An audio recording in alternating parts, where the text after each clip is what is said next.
Welcome to citizens pulse. నేను మీ రాజేష్.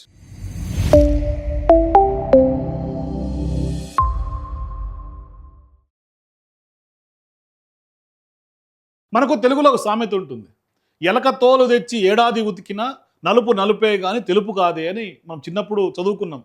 అది బాగా గుర్తుంది అందరిలో. కానీ ఇవాళ నిజంగా టాలీవుడ్ పరిస్థితి అదే అనిపిస్తుంది.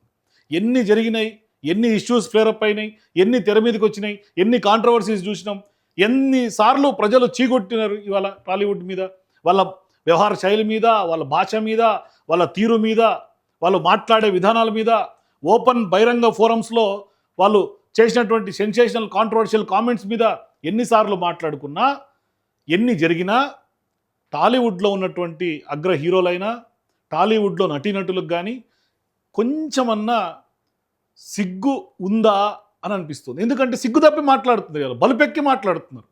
ఇవాళ బలుపు సినిమా తీసినటువంటి, గతంలో ఎవరైతే బలుపు సినిమా తీసినటువంటి హీరో రవితేజ, ఇవాళ అదే బలుపు ఎక్కి ఇవాళ మాట్లాడుతూ ఉన్నాడు.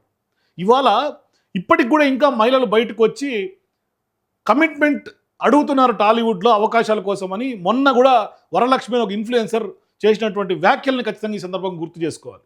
ఇవాళ ఎందుకో తెలియదు కానీ ఏ మహిళల్ని పెట్టి అయితే మీరు టికెట్ల రేట్లను, ఇవాళ ప్రేక్షకుని టికెట్ రేట్లతోటి మీరు డబ్బులు సంపాదిస్తారో, ఏ మహిళల్ని హీరోయిన్లుగా, ఏ మహిళల్ని వ్యాంప్ క్యారెక్టర్లుగా ప్రొజెక్ట్ చేసి, ఏ మహిళల్ని చందాలను ఆరబోసి ఇవాళ మీరు థియేటర్లకు ప్రేక్షకులను రప్పించుకుంటున్నారో, ఇవాళ అదే మహిళల పట్ల మీకు ఎందుకు అంత చిన్న చూపు నాకైతే అర్థం కావట్లేదు.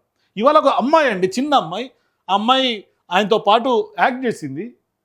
చిన్న అమ్మాయి, నాకు తెలిసి 15 ఏళ్ళ లోపే ఉంటుంది ఆ అమ్మాయికి. మంచి సినిమా తీశారు, నిజంగా అందరూ కితాబిస్తున్నారు. దేవుడి సినిమా. నిజంగా మీరు ఇరుముడి అని ఒక సినిమా తీసి 21వ తారీఖు రిలీజ్ సందర్భంగా ప్రీ రిలీజ్ ఈవెంట్లో మీరు చేసినటువంటి వ్యాఖ్యలు ఏం వ్యాఖ్యలు అండి అవి? మీకు అసలు అటువంటి మైండ్ సెట్ మీకుంటే అసలు ఇటువంటి సినిమాలు తీయటమే టైం వేస్ట్ నన్ను అడిగితే. మీరు సమాజానికి మెసేజ్ ఇచ్చే స్టేజ్లో మీరు లేరు. దయచేసి చెప్తున్నా, మిమ్మల్ని ఆదర్శంగా ఎవరు తీసుకోవద్దని కూడా నేను కోరుతా ఉన్నా ప్రేక్షకుల్ని.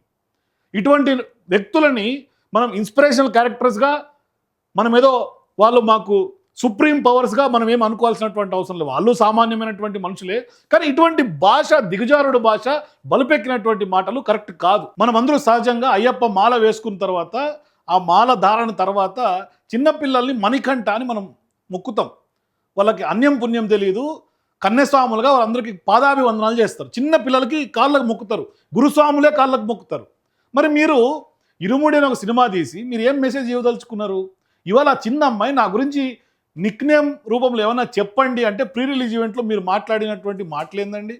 ఇటువంటి మాటలా మీరు మాట్లాడేది? వినండి ఒకసారి. What nickname would you like to give me? Mudru Munda. Mudru. Sorry, I don't know the meaning. I'll tell you later.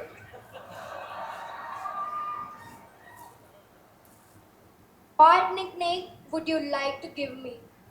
Mudru Munda. Mudru. Sorry, I don't know the meaning. I'll tell you later. అటువంటి బూతులు మీరు ఆ చిన్న అమ్మాయి పట్ల మాట్లాడుతున్నారు అంటే నిజంగా మీ మైండ్ సెట్ ఏందో నాకు అర్థమవుతుంది. అలా ఇటువంటి చిల్లర మైండ్ సెట్ మీది, ఇంత చిల్లరగానా? ఇప్పటికే టాలీవుడ్ అంటేనే ఒక రకమైనటువంటి ముద్ర వేసేసింది, ఇండస్ట్రీ మీద ఒక రకమైనటువంటి ముద్ర ప్రేక్షకులందరూ వేసేశారు. ఇవాళ థియేటర్లకి వాలంటరీగా థియేటర్లకు వెళ్ళి చూసే కాలం పోయింది. యువత అస్సలు నచ్చట్లే. ఇప్పటికే మొత్తం టాలీవుడ్ వదిలిపెట్టి వేరే వుడ్లన్నీ చూస్తూ ఉన్నారు. ఇంకా కూడా మీకు సోయ వస్తలేదు. నాకైతే అర్థం కావట్లేదు ఎందుకో. చిన్న పిల్లని పట్టుకుని అటువంటి మాటలు మాట్లాడతారా? ఇలా చైల్డ్ ప్రొటెక్షన్ సంబంధించినటువంటి యాక్ట్ల కింద మీ మీద చర్యలు తీసుకోవాలా, మీ మీద కేసులు పెట్టాలి నన్ను అడిగితే. ఇవాళ చైల్డ్ ప్రొటెక్షన్ అంటే చిన్న పిల్లల బాలల హక్కుల సంఘాలు ఏమైపోయినాయి? ఇవాళ ఎవరు నోరు తెరుస్తలేరు, ఎందుకు అర్థం కావట్లేదు. ఇవాళ మహిళలు అంటే అంత చిన్న చూపు ఎందుకు? చిన్నపిల్లలు మీరు నా నోట్ల నుంచి కూడా రావట్లే ఆ మాట అంటానికి. ముదురు అని చెప్పి అంటారా? మీరు ఇంకా అనొచ్చు, చిచ్చర్ పీడుగా అనొచ్చు. ఒకవేళ హైపర్ యాక్టివ్గా ఉన్నారు, యాక్టివ్గా ఉన్నారు పిల్లలు అనుకుంటే వేరే బిరుదులు ఇవ్వచ్చు కదా. మీరు మీరు మీ మీ యొక్క బూతులతోటి ఇవ్వాల్సినటువంటి అటువంటి మాటలు మాట్లాడాల్సినటువంటి సందర్భం ఎక్కడొచ్చింది అక్కడ? దాన్ని ఇక్కడేదో పెద్ద ఫ్యాన్స్ అందరూ, అక్కడ ఉన్నటువంటి సినిమా క్రూ, మిగతా వాళ్ళందరూ నవ్వుకుంటా ఉన్నారు. అది నవ్వుకోదు కాదు, లాగిపెట్టి కొట్టాలి అక్కడే. ఎట్లా మాట్లాడతావు నువ్వు ఇట్లా అని. మరి ఈ నవ్వులేంది? సినిమాలో నటించినటువంటి వాళ్ళు ఫ్యాన్స్ అందరూ నవ్వులేంది? చిన్నపిల్లని పట్టుకుని అటువంటి మాటలు మాట్లాడుతూ ఉంటే నవ్వుతరా? అసలు మనం ఎటుపోతున్నామని అర్థం కావట్లేదు నాకు. నిజంగా చిన్నపిల్లల్ని పట్టుకొని అటువంటి వాక్యల ఇప్పటికి కూడా చిన్నపిల్లలు చాలామంది వాళ్ళ చిన్నప్పుడు ఎక్స్పీరియన్స్ పెద్ద అయిన తర్వాత వాళ్ళ ఒక ఏజ్కి వచ్చిన తర్వాత అనుకుంటా ఉంటారు. ఇవాళ అమ్మాయి నాకు తెలియదు అంటా ఉంది, నాకు ఆ మీనింగ్ తెలియదు అంటా ఉంది, నేను తర్వాత చెప్తా అంటాడు. మళ్ళీ సరే పొరపాటు జరిగిపోయింది, తెలియకపోతే సారీ అని అనాల్సింది పోయి వాళ్ళు నిజంగా రవితేజ లాంటి హీరో బేషరతుగా క్షమాపణ చెప్పాల్సిందే ఈ యొక్క వ్యవహారంలో. సరే మీరు దానికి మళ్ళీ మీ ఫ్యాన్స్ వచ్చి చెప్పుకోవచ్చు, ముండా అంటే పంజాబీలో వేరే వర్డ్ దానికి వేరే మీనింగ్ ఉంది అని మీరు చెప్పుకోవచ్చు. మీరు కవరప్ చేసుకుంటే కూడా కవర్ అయ్యేది కాదు. మీరు ఆ టైప్లో మీరు అనలే. ఇక్కడ అన్నమాట ఖచ్చితంగా తెలుగులో ఉన్నటువంటి బూత్ పదాన్ని మీరు అమ్మాయి పట్ల వాడారు, చిన్నపిల్లల పట్ల వాడారు. మరీ ముఖ్యంగా అసలు జనరల్గా ఒక సెల్ఫ్ రెస్పెక్ట్ అనేది ఉంటుందని గుర్తుపెట్టుకోండి మీ సినిమా వాళ్ళందరూ కూడా. మీరు ఎట్లా ఒక ఆరాలో మీరు ఉంటారో ప్రతి ఒక్క మనిషికి ఒక సెల్ఫ్ రెస్పెక్ట్ ఉంటుంది. వాళ్ళు కూడా మనుషులు అన్న విషయాన్ని మీరు గుర్తించండి. అగ్ర హీరోలైనా నటీనటులైనా మీరు అది స్థాయి మర్చిపోయి దిగజారిపోయి మేము ఏం మాట్లాడినా ఏం చెప్పినా చెల్లుబాటు అవుతుంది అని ఆ యొక్క ఫోబియాలో మీరు ఉన్నట్టున్నారు. ఫాల్స్ ప్రిస్టేజ్లో బతకండి దయచేసి. రియాలిటీలోకి రండి. ఇప్పటికైనా మించిపోయింది లేదు. రాఘవేంద్రరావు అదే పరిస్థితి, చిరంజీవి గారు అదే పరిస్థితి. ఈ ఎవరు ప్రతి ఒక్కళ్ళు ఇదే పరిస్థితి. ఇంక టాలీవుడ్ మేము సినిమాలు బ్యాన్ చేయాలా ఒక రకంగా చెప్పాలంటే. అందుకు నిజంగా ఇరుమూడి అని ఒక సినిమా తీసి ఎంత సందేశాత్మకమైనటువంటి సినిమా అది, ఎంత సందేశాత్మకమైనటువంటి సినిమా అది. ఇటువంటి సందేశాత్మకమైనటువంటి డివోషనల్ సినిమా చేసి కూడా మీ మైండ్ సెట్లు మారలేదే. అసలు ఇవాళ అయ్యప్ప మాల ఎందుకు వేస్తారు? అసలు అయ్యప్ప మాల ధారణ తర్వాత డిసిప్లిన్ కోసం వేసేది. ఏకాగ్రత పెరగటానికి, డిసిప్లిన్ రావటానికి, మన జీవన శైలి మారటానికి అయ్యప్ప మాల వేస్తారు. మేము అయ్యప్ప మాల వేసి జనాలకి మీరు మంచి చెప్తామని మీరుండి మీరు మళ్ళీ అయ్యే రొచ్చులో బతికితే ఇంకేం ఉపయోగం?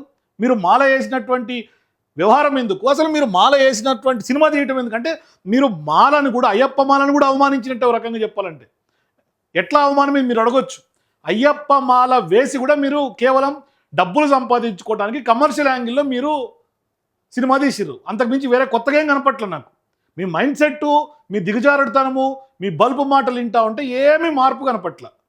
మీరు అటువంటప్పుడు ఇరుమూడి సినిమా నిజంగా తీయాల్సినటువంటి అవసరం లేదు, దండగ్గా తీసిరు. మీరు ఆ సినిమాని బ్యాన్ చేయాలని నన్ను అడిగితే, నువ్వు హీరోగా నటించినందుకు. బేసిక్గా ఒకప్పుడు చిన్నప్పటి నుంచి కూడా నేను కూడా మీ యొక్క సినిమాలు చూసి అరే రవితేజ అంటే ఇంత కష్టపడి పైకి వచ్చినటువంటి వ్యక్తి, టాలీవుడ్లో ఎన్నో కష్టాలు ఉంటాయి ఒక అగ్ర హీరోగా ఎదగాలంటే, నెపోటిజం ఉంటుంది, ఇవన్నీ కూడా చేసి నిలదొక్కుని వచ్చినటువంటి గొప్ప నాయకుడు, గొప్ప హీరో అని అనుకున్నా.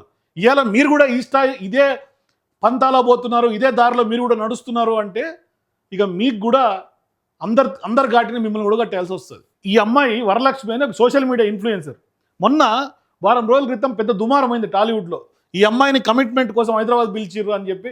ఈ అమ్మాయి ఇండిపెండెంట్ ఉమెన్, మళ్ళీ స్వశక్తిగా ఆమె షాప్ నడుపుకుంటూ బతుకుతా ఉంది, సోషల్ మీడియాలో వీడియోలు చేసుకొని పెట్టుకుంటా ఉంది. ఆమెను కూడా కమిట్మెంట్ అడిగిర్రంటే ఇక ఇప్పటిదాకా ఎన్నో మీటూ మూమెంట్లు వచ్చినాయి, అయినా కూడా టాలీవుడ్లో మార్పు రావట్లే. నైట్ 9:30 అవుతుంది గాయస్. ఈరోజు నేను ఇంకా హైదరాబాద్లోనే ఉన్నాను. సో బస్ కోసం వెయిట్ చేస్తున్నాను. నేను ట్రావెల్ బస్ కోసం వెయిట్ చేస్తున్నాను. ఎవరినైనా మన ఇన్స్టాగ్రామ్ కానీ యూట్యూబ్ కానీ చూసి మేము సినిమాలో ఆఫర్ ఇస్తాము, ఫోక్ సాంగ్లో ఆఫర్ ఇస్తాము, సీరియల్స్లో ఆఫర్ ఇస్తాము, షార్ట్ ఫిల్మ్స్లో ఆఫర్ ఇస్తామని చెప్తే నమ్మి ఎగేసుకుంటా నాలాగా మాత్రం రాకండి. ఎందుకంటే ప్రతోడు కమిట్మెంట్ లేనిదే ఏ ఒక్కడు కూడా ఏ ఒక్క ఆడదానికి కూడా అవకాశం ఇయ్యడనేది పక్క. ఆ అమ్మాయి కూడా ఖచ్చితంగా ఎవరు కూడా నమ్మి రాకండి, నమ్మి మోసపోకండి టాలీవుడ్కి వచ్చి అని క్లియర్గా చెప్తా ఉంది. సో ఇంకా కూడా టాలీవుడ్లో మహిళల పట్ల లేకుంటే చైల్డ్ ఆర్టిస్టుల పట్ల మీ యొక్క భావన ఏంటి, వాళ్ళని ఇంకా కూడా మీరు ఆబ్జెక్ట్స్గానే చూస్తున్నారు అనేది క్లియర్గా అర్థమవుతా ఉంది. లేకుంటే అటువంటి మాటలు రావు కదా. మొన్న గతంలో కూడా చిరంజీవి గారు ఇటువంటి వ్యాఖ్యలు చేశారు. ఒక స్టేజ్ ఫంక్షన్లో మా ఇంటిళ్ళ పాది అమ్మాయిలే ఉంటున్నారు అని ఆయన కూడా ఒకసారి కాంట్రవర్సీలో ఇటువంటి వ్యాఖ్యలే చేసిండ్రు. కానీ ఇవాళ మీరు కూడా ఇటువంటి వ్యాఖ్యలు చేయడం నిజంగా దురదృష్టకరం ఒక రకంగా చెప్పాలంటే. కనీసం ఇప్పటికైనా ఇన్ని జరిగిన తర్వాత అయినా ఏం పర్లేదు, మీ కిరీటాలు ఏం పడిపోవు. సరే ఆ రోజు ఏదో ఆ అమ్మాయితో మీకున్నటువంటి చనువుగా అన్నారా లేకుంటే ఇంకే ఉద్దేశంతో అన్నారో మీరు బహిరంగంగా వచ్చి మాట్లాడి క్షమాపణలు చెప్తే పద్ధతిగా ఉంటుంది. ఆర్ అదర్వైజ్ మీ మీద కూడా మీ మీద ఉన్నటువంటి గౌరవ మర్యాదలు మీకు మీరే తీసుకున్నటువంటి వాళ్ళు అవుతారు. కాబట్టి రవితేజ తాజా కాంట్రవర్సీలో ఆయన ఎందుకు అటువంటి వ్యాఖ్యలు చేశాడో మీ అభిప్రాయాలు కూడా కింద నాకు కామెంట్స్ చెప్పండి. For more videos please watch citizens pulse.